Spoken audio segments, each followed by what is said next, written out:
From News Channel 8, this is a breaking news alert.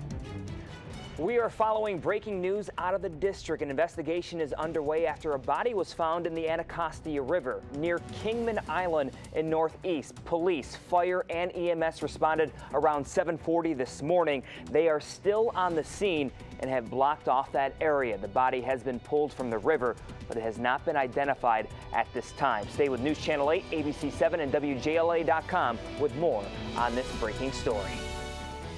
And good Sunday morning. I'm Scott Abraham. Thank you for starting your day with us. Let's begin with meteorologist Molly Cochran with a check on the weather. And Molly, break out those umbrellas. That's right, Scott. We're looking at the upcoming work week. All right, Molly, thank you. Developing now 2 weeks before the regular season starts, 6 Notre Dame football players get arrested. Now the Fighting Irish could be without some of its key players come game day. 2 of the players are from this area. They are senior cornerback Devin Butler and redshirt cornerback Ashton White. The 2 were cuffed in separate incidents. Cheryl Connor tells us those who knew the players from back home are shocked to hear this happened. A member of in the newsroom, Cheryl Connor, News Channel 8. And Notre Dame will open up the season Sunday, September 4th against Texas. Breaking overnight in the district, police are investigating a homicide. The deadly shooting happened around 2 this morning in the 1200 block of 18th Place in Northeast. The man was pronounced dead at the scene. The victim's name has not been released at this time. Right now, we know investigators are searching for a black vehicle with tinted windows. Police also investigating a homicide in Prince George's County. A man was found shot and killed around 1 o'clock this morning on Parkway Terrace Drive in Suitland. No information about the victim has been released. Prince George's County police are looking for this man. He's wanted in connection to a deadly armed robbery at a 7-Eleven on Brandywine Road in Clinton. 31-year-old Taiwo Odawale was shot just before 5 o'clock Saturday morning. He died at the hospital. If you recognize this man, call police. New this morning, Prince George's County police are investigating a chain of events that led to several vehicle fires. This is scene video of the aftermath in the 5400 block of Sargent Road in Chilham. Police say around 5 this morning, a driver lost control of their car and hit several parked cars and a motorcycle. That caused the vehicles to become engulfed in flames. Police tell us, despite the damage, there were no serious injuries. By day, you'll likely see kids playing out at Arlington's Fort Barnard Park, but by night, Arlington County Parks and Rec say someone is pooping near the playground. While cops search for the person leaving behind a pile of feces, parents have to watch where their children step. Officials say the person responsible is hiding the poop under a shirt or jacket, and when a child or parent picks it up, they're getting a stinky surprise. Who could be sick enough to do something like that? It's just absolutely disgusting. Parks and Rec don't want families to stop coming to the park, so each time a poop sighting is reported, workers clean it up and disinfect the area. Turning now to the 2016 race for the White House and Donald Trump's latest attempts to reach out to minority voters. Trump has a new panel of Hispanic advisors, and he is now speaking out about the Republican Party's historical lack of outreach to African Americans. ABC's Mary Bruce has the story. I want a total Americans, wake up. Let's give the man a chance. At each Trump rally, the name of the host city is included on the front of the podium. That reminder wasn't much help to the candidate while campaigning in Virginia on Saturday. So Fairfax, on November 8th, you've got to get out and vote, right? Got to get out and vote. Yeah, there's only one problem. The rally was in Fredericksburg, not Fairfax, some 50 miles away.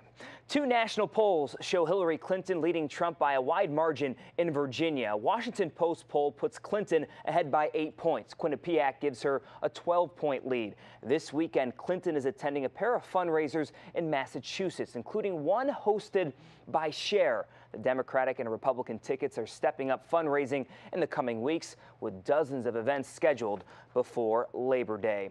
Speaking of political fundraising, fundraisers, Leonardo DiCaprio is dropping out of hosting an upcoming event for Hillary Clinton due to a scheduling conflict. But according to a source with knowledge of the event, he asked Justin Timberlake and his wife Jessica Biel to take over. The celebrity couple agreed to host the event at their home in Hollywood Hills on Tuesday. It's part of Clinton's 3-day fundraising trip to California. She's expected to raise millions of dollars from top-tier performers, athletes, and tech tycoons.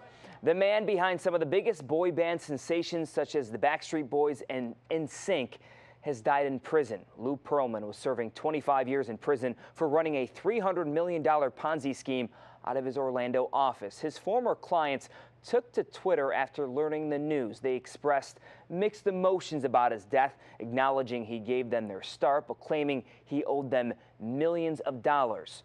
Pearlman was 62 years old. The Nats rally over the Braves and the Ravens fly over the Colts in the preseason. Aaron Hawksworth has a look at sports. We begin with the even if it's only the preseason, it's still fun.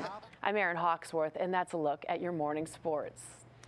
Turning now to the excitement in Rio. With 1 day left to go in the Summer Olympics, the United States continued its dominant performance on Saturday. Now for the latest medal count as of this morning. The United States is now up to 116 medals with 43 golds. China remains in second with 70 medals. Great Britain still in third, and Russia holding on to fourth.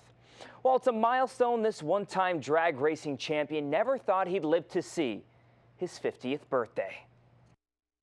I wasn't expected by the doctors to live past a year on a ventilator.